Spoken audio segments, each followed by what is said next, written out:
ભાબરના હીરપુરા વિસ્તારમાં ભૂગર્ભ ગટરના કામથી રહીશો પરેશાન। રાજ્ય સરકાર દ્વારા ભાભર નગરપાલિકા વિસ્તારના લોકોની સુવિધા માટે અનેક વિકાસના કામો ચાલી રહ્યા છે, જેમાં કેટલાક માથાભારે કોન્ટ્રાક્ટરોની આડોડાઈને કારણે લોકોને મુશ્કેલી વેઠવાનો વારો આવ્યો છે।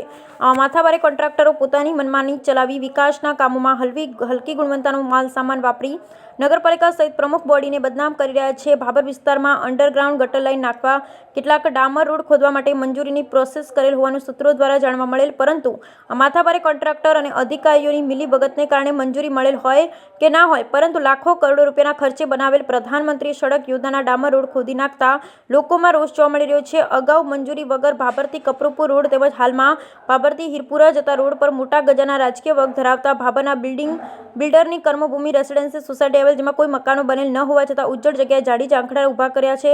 ત્યાં અંડરગ્રાઉન્ડ ગટર લાઇન નાખીને લાખો રૂપિયાનો વેડફાટ કરી ડામર રોડ ખોદી નાખેલ હોવાથી ખાડા પડી રહ્યા છે। હીરપુરા વિસ્તારના પૂર્વ કોર્પોરેટર બાબુભાઈ ઠાકોર સહિતના રહીશોએ જણાવ્યું, અહીં જૂની ગટર લાઇન હોવા છતાં ફરી ગટર લાઇન નાખતા રોડ લેવલ કરી અને સમારકામ ન થતાં હીરપુરા વિસ્તારના લોકો છેલ્લા 2 મહિનાથી પારાવાર મુશ્કેલીઓ વેઠી રહ્યા છે। વાહન ચાલકો સહિત ભાભર શહેરમાં ખરીદી તેમજ શાળાએ જતા વિદ્યાર્થીઓને અને ડિલિવરી તેમજ બીમાર લોકોને સારવાર અર્થે દવાખાને લઈ જવામાં મુશ્કેલી પડી રહી છે।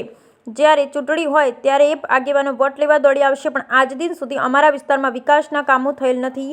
સત્વરે રોડનું રિપેરિંગ કામ કરવામાં આવે તેવી માંગ કરી હતી। અત્રે ઉલ્લેખનીય છે કે આ ડામર રોડ ખોદવાની મંજૂરી મળી નથી, જેથી કોન્ટ્રાક્ટર સામે કાયદાકીય કાર્યવાહી કરી રોડ ફરી કરવામાં આવે એવી લોક માંગ ઉઠવા પામી। Bureau report ભરઠક।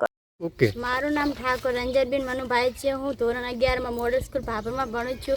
અમારે અહીંયાથી જવા આવવામાં ખૂબ જ તકલીફ પડે છે।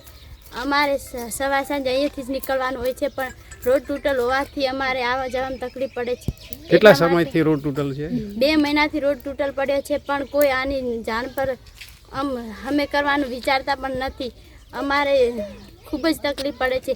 અમારા અહીંયાથી રોજ હેડતું જવાનું, અમારા મમ્મી પપ્પા મૂકવા આવે, પણ રોડ તૂટેલ હોવાથી અહીંયા સાધન પણ નીકળી શકતું નહીં।